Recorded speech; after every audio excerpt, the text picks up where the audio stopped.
Okay, wait, hold up, let me explain. Basically, around a week ago, Misfits 14 obviously happened, and I put out a community post saying I was gonna live stream it, and then the day it happened, I got sick. I woke up and my head was feeling heavy. My eyes, I look at something and my eyes, like, I don't know what happened to them. I couldn't even stare at a screen for more than 10 minutes. And I knew if I had to live stream, I'd have to look at the screen for at least like 6 hours. That was not happening. And then now I finally got better, but in around 3 to 4 days, I'm doing a blood test and no one cares. Like you right now, you don't care what I'm saying. But basically, I am the most scared of needles in the entire world. Like I haven't done a blood test in like 10 years because of that reason. I went to the hospital around like 3 months ago. I seen a needle in someone's hand and I started like, I don't know what happened to me. I couldn't see, everything turned black. I started sweating. Imagine what happens when I do a blood test. So in like 4 days, I might just get sick again. I don't know what's happening. I'm done. Anyways, even though I couldn't stream Misfits 14, it doesn't mean I can't talk about it. Like, that card was crazy. What the hell? So starting things off with the first fight, we had Tempo Arts vs Ben Knights, and this was probably in the top 10 worst YouTube boxing fights I have ever seen. In my last video where I predicted the winner of each fight, we watched a previous match of Ben Knights, and I talked about how this man threw like 5 punches in total, but in this fight, he somehow threw even less. How is that possible? Do you have brain damage? And even when he did throw a punch, Tempo Arts just ate it like it was a cheeseburger and kept backing him up in the corner and throwing punches of his own. But the funniest part of not only this fight, but the entire event happened right here. Bro, look at this.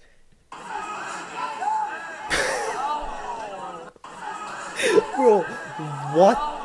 Bro, what the hell was that? Hold up, let me play this in 0.25 speed. Bro, look at Ben Knights.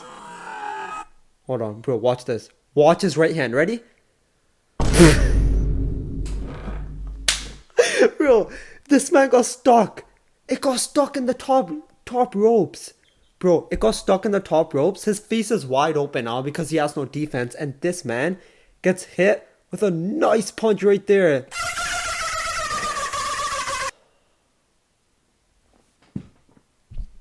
I have never threw a punch in my entire life, and even I wouldn't do something like that. But if that happened to me, I'm quitting on the spot. I don't care. But in terms of my prediction, I got Tempo Arts first round knockout.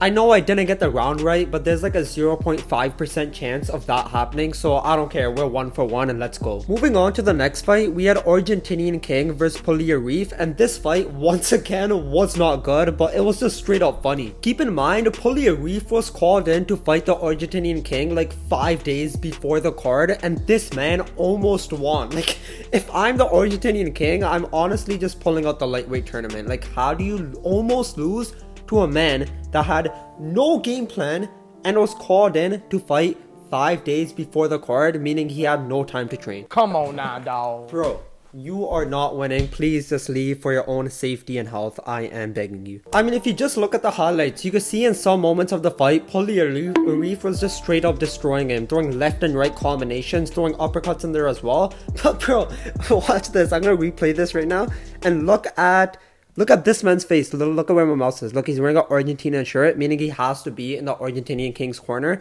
And bro, his face straight up says that this man's cooked. Watch his face. Wait. Look at him. Bro, his face is so concerned. He's like, what's happening? We lost. It's over. We're losing to a guy that's barely trained. There's no way he's gonna win the tournament. It's over. But after the fight, Joey Knight and the Argentinian King actually started going back and forth at each other. And I just want to point some things out here.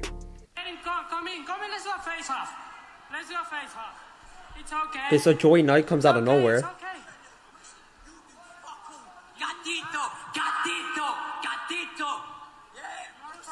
I mean, my performance was awful, but I'll whoop your fucking ass with one hand.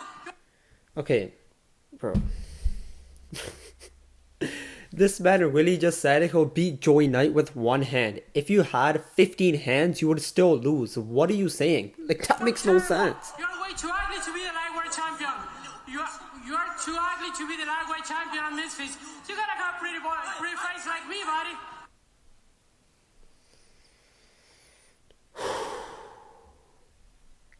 Bro.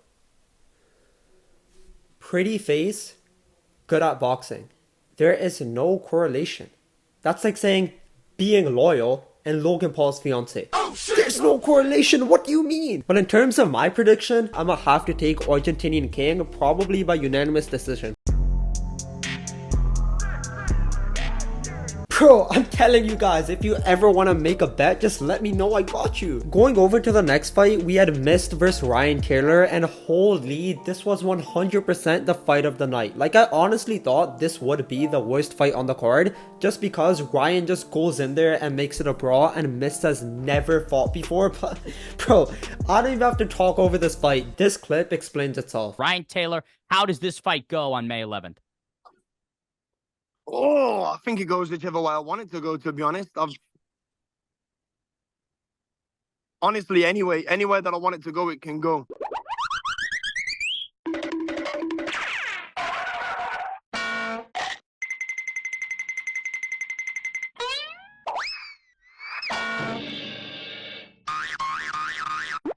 Mist is straight up the Deontay Wilder of YouTube boxing, like little to no technique, just insane power. I mean, Ryan Taylor got dropped twice by a literal jab. How? And for my prediction, Ryan Taylor has some experience, Mist has none. I'm gonna go with Ryan Taylor by stoppage. Okay bro, like does this even count bro? Like Ryan Taylor is a straight up a crackhead and Mist has never fought before, so I had no idea this man was actually good. I mean bro, we could straight up just hide this under the rug. No one cares about this one. I mean, this was basically impossible to predict. Who cares? Moving on to the next fight, we had King Kenny versus Adam Brooks, and there really isn't too much to say here. I mean, we all knew King Kenny was 100% gonna win, and he did. Yay. Like what? Honestly, the best part of this fight happened in the press conference when Kenny said this. Now I'm gonna knock out someone him and all his schoolmates idolise. They absolutely Bro, you're not knocking me out, bro. Kenny. When I knock you out, your children are gonna get bullied at school.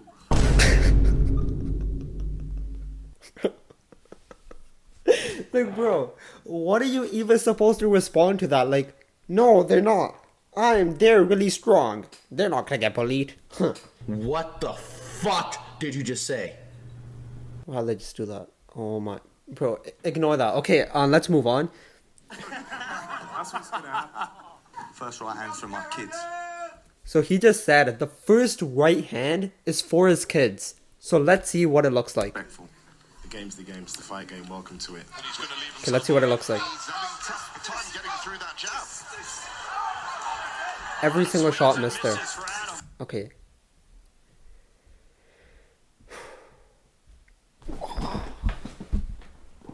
What a strong right hand, guys.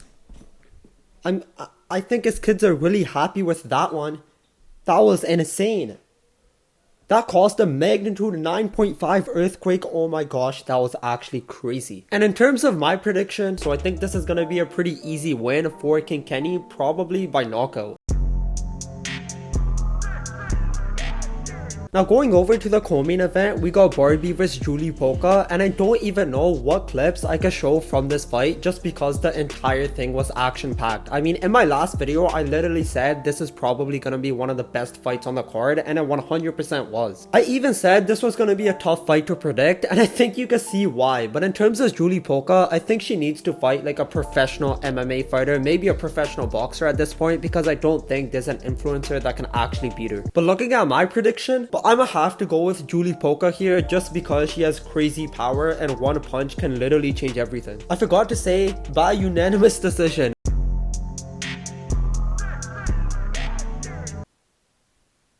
And finally, moving on to the main event, we got Salt Poppy versus Ahmad Ferrari, and I don't even know what the hell that was. This man Ferrari is actually crazy. He got like 5 points in total taken off just by doing illegal moves. I mean, I can't find every single instance where this man did some illegal activity, but I did find some, so let's just look at them. So in this first one, he decides to like grind his head against his, and Salt Poppy actually got like, he started bleeding here, so I don't know what the hell that was. In this next one, you can see right here, he just threw him down. What? Then in this next one, this wasn't an illegal move, but this was just funny as hell. Look, Salt Poppy got him backed up. He's just throwing left and right shots, hoping one lands, but misses every single one of them. And then in this last one, and this was the funniest, watch this. So he just starts wobbling like a Looney Tunes character, and then he just goes for a takedown. bro, this is boxing. What are you doing? Obviously, he lost and Salt Poppy got the win in the end. I feel like there's a lot of people who may not want Ferrari back on Misfits, but I honestly think this man's crazy entertaining. He has a lot of energy, and honestly, just put him up against someone like Anthony Taylor. That would be insane. And for my prediction, I think this man's actually just gonna knock him out. Like, yes, I'm calling a knockout. We went 5 of 6, we're back. So overall, Misfits 14 was actually a pretty good event. It was obviously better than Misfits 13, but comment down below what you thought about it and make sure to like, subscribe, and hit that notification bell to never miss future videos.